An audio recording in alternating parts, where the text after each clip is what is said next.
এই যে মিঠির দাদা এখন বিয়ে করতে বসছে, বুঝেছো? আর মিঠি দাদার বিয়েতে বাজার করছে, লজ্জাও লাগে না। যার সাথে পরকিয়া করেছিল তাকেই এখন বিয়ে করছে। তবে এই যে মিঠির দাদার আগের বউয়ের চোখের জলের দাম মিঠির দাদাকে দিতে হবে একদম। মানে একবার না 100 বার বলছি, এই ছেলেটা কতটা নোংরা প্রমাণ হলো তো। অনেকে আমাকে অনেক কথা বলেছে, হ্যাঁ এখনো বিয়ের পিড়েতে অবধি বসেনি, বাট ওই যে উঠোনে গায়ে হলুদ, তারপরে কাঠের মালা এসব পরা শুরু হয়ে গেছে, বিয়ের জিনিসপত্র কেনা শুরু হয়ে গেছে। যারা মিঠির ব্লগ দেখছো ফেসবুকে এবং ইউটিউবে তারা তো দেখতেই পারছো, আর যারা দেখোনি আমার ভিডিওটা দেখে জেনে নাও। তার আগে সবাইকে বলি হাই ফ্রেন্ডস, কেমন আছো তোমরা? আর একটা কথা বলে রাখি, শোনো বন্ধুরা, ভালো থাকার চেষ্টা করো। জীবনে ভালো থাকলে তাহলে কিন্তু অন্য মানুষকে ভালো রাখতে পারবে, ঠিক আছে? আর একটাও কথা বলে রাখি, অসৎ মানুষের পাশে থেকো না, সৎ মানুষের পাশে থাকো, আর সৎ কথা বলো, সৎ কাজ করো। ইহকাল পরকাল বলে কিছু আছে, বুঝেছো? কথাটা সত্যি, একদম শুনতে কিছু মানুষের খারাপ লাগবে, একদম বাস্তব কথা। এই যে মিঠির বৌদি, ঠিক আছে, আমি রিলসগুলো দেখি, ওকে বিনা কারণে ঠকিয়েছে মিঠির দাদা, ঠিক আছে? ওর ভালোবাসাটা নিঃস্বার্থ ভালোবাসা ছিল, ভালোবাসা বেশে ওর বাড়িতে এসেছিল, সেই মেয়েকে রাখতে পারেনি। সে আরেকটা মেয়েকে বিয়ে করছে কিনা, বউকে ঘরে রেখে যার সাথে পরকিয়া করেছে তাকে বিয়ে করছে, তাকেও কি ধরে রাখতে পারবে? আর সেই মেয়েও কি সংসার করতে পারবে? সেটা হলো মিঠির বান্ধবী ললিতা, ঠিক আছে? মিঠি সব জানা সত্ত্বেও দাদাকে সাপোর্ট করেছে, পরের মেয়েকে সাপোর্ট করেনি। চোখের জল ভাই মিঠি, তোকেও ভুগতে হবে। তুই দাঁড়া, তুই অনেককে চ্যানেলে স্ট্রাইক দিচ্ছিস, অনেকে চ্যানেল ক্ষতি করছিস। একটু কথা আমি তোকে জানিয়ে রাখি, এই কাজটা না করতো প্রীতম, আজকে প্রীতমের সেই আইডিটা নেই। এই যে অমঙ্গলা বর্ধমানের, সেও করছে, তারও আইডিটা থাকবে না। অন গড বললাম, তার আইডিটাও ফুটুস করে চলে যাবে। তাই বলছি সময় এখনো আছে, যে অন্যায় কাজগুলো করছিস না বন্ধ কর, স্ট্রাইক মারা বন্ধ কর। তুই তো নোংরামো করছিস, তুই তো এখানে ছ্যাবলামো করেই আজকে সোশ্যাল মিডিয়াতে তুই বড় হয়েছিস, সেটা বাস্তব কথা, একদম সত্যি কথা। তুই তো ছ্যাবলামো, একটা ছ্যাবলামো মেয়ে, ঠিক আছে? এক কথায় তুই একটা নোংরা, পোশাকগুলো যেভাবে পরে বুক আর পদনা চাস, ঘৃণা লাগে। আর তোর দাদা সেটাতে আবার সামিল দিয়ে, তোর দাদা আবার সেই ভিডিওতেই থাকে যেই ভিডিওতে তোর ড্রেসের ওপর থেকে বুকের ভাঁজ দেখা যায়, সেই ভিডিওতে তোর সাথে রিলস করেন। তো দাদার চরিত্র আর তোর চরিত্র পুরোটাই নোংরা।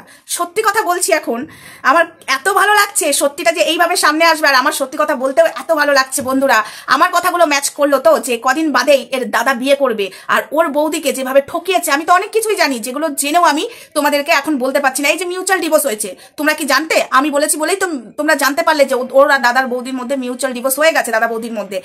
কাউকে জানায়নি, কেন জানায়নি? হ্যাঁ, নিজের কেচ্ছাটা সামনে চলে আসবে তাই। আর সত্যি কথা বলছি, মিঠির দাদার বউ যে আগের বউটা ছিল, সত্যি সে ভদ্রবাড়ির মেয়ে, ছোট লোক নয়। আর এদের সঙ্গে সংসার করতেও পারতো না, যেখানে কিনা এই ধরনের ননদ আছে, দাদার নোংরামো করছে, সেই ননদ দাদার নোংরামোকে সাপোর্ট করছে ঘরে বউ রেখে, সেটা পারতো না গো, একদম। এই ননদকে নিয়ে আর এই দাদাকে নিয়ে সংসার করতে পারতো না। হ্যাঁ, তবে আরেকটা কথা এখানে বলে রাখি, শাশুড়ি থেকেও দজ্জাল এই ননদ, ঠিক আছে? শাশুড়ি একটুখানি দজ্জাল ছিল, তাও ভালো বলবো, তাও মিঠির মাকে বলবো ভালো। তবে একটা সময় আসছে মিঠি, তুমিও শ্বশুর বাড়ি যাবে, তুমিও সংসার করতে পারবে তো। একটা মেয়েকে সংসার করতে দিলে না, নিজের বান্ধবীর সাথে নিজের দাদা পরকিয়া করছে সেটাকে সাপোর্ট করলে, আমার মনে হয় না তুমি শঙ্করের সাথে বেশি দিন সংসার করতে পারবে। তোমার সংসারও ভাঙবে। আর তোমার দাদা এখন যাকে বিয়ে করছে না, একটা মেয়ের চোখের জল, সে এখনো চোখের জল ফেলে, তার ভিডিও দেখে বুঝতে পারি সে এখনো কষ্ট পায়। তার জীবনটা নষ্ট করেছিস তোরা, ঠিক আছে? জীবনটা একদম দায়িত্ব নিয়ে নষ্ট করেছিস তোরা, তোর ওই বৌদির জীবন। তো দায়িত্ব নিয়ে আমি এবার বলছি, তোরা আমি দায়িত্ব, এই কথাটার দায়িত্ব আমার, আমি বলছি তোরা সংসার করতে পারবি না। তোরা ভগবান ওপরওয়ালা দেখছে, ঠিক আছে?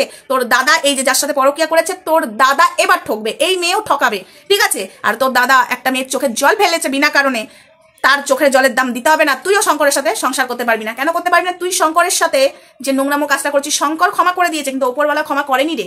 এবং তুই দায়িত্ব নিয়ে তোর বৌদির সংসার নষ্ট করেছিস, কাঁদিয়েছিস, জীবন নষ্ট করেছিস, একটা মেয়ে হয়ে একটা মেয়ের চোখের জল ফেলেছিস, তাহলে এর ফল তোকে পেতে হবে না? অবশ্যই তোকে পেতে হবে। তো যাই হোক বন্ধুরা, এখন মিঠির দাদা বিয়ে করার জন্য করে নাচানাচি করছে, লাফালাফি করছে। তো মিঠির দাদাকে নিয়ে আমার ভিডিও আসবে প্রত্যেক দিনই, মিঠির দাদার আপডেট দেবো। ওরে মিঠির দাদা এমনি করে হলুদ মাখছে, এমনি করে কাঠের মালা পড়ছে, পুরো দেখে মনে হচ্ছে জোকার। ভাই বোনকে দুটোকেই জোকার মনে হচ্ছে, জোকার, সরি জোকার নয়, জোকার, দুটোকেই জোকার মনে হচ্ছে, হাস্যকর লাগছে। ছি, একটা মেয়ের জীবন নষ্ট করে আবার আরেকটা মেয়ের জীবন নষ্ট করতে বসেছে এই বোন আর দাদা মিলে। লজ্জাও লাগে না? দেখেছো বোন আর দাদার রিলস? দেখেছো? ওটা বোন আর দাদার রিলস, ভালোবাসা রিলস করে দুই বোন, দাদা আর বোনে। আমার তো মনে হয় দাদার সাথে এরও আবার লটর গটর আছে কিনা কে জানে। মিঠির আবার আবার কেসের ভয় দেখায়। তোর কেস না, তোর কাছে রাখ। ভারতের জাতীয় সঙ্গীত বসে বসে করেছিস, দাঁড়া তোর কি অবস্থা করি। রোস্টাররা কি করেছে, ওর কন্ট্রোভার্সি ক্রিয়েটাররা নাম্বার মিটি, অনেক তুই নোংরামো করেছিস, ঠিক আছে? চলো আর বেশি বাড়াচ্ছি না, ভিডিওটা এটুকুই থাক, দেখা হবে নেক্সট ভিডিওতে। ততক্ষণ আমার সঙ্গে থেকো, ভালো থেকো, সুস্থ থেকো, একটা চুমু দিলাম, চলো টাটা।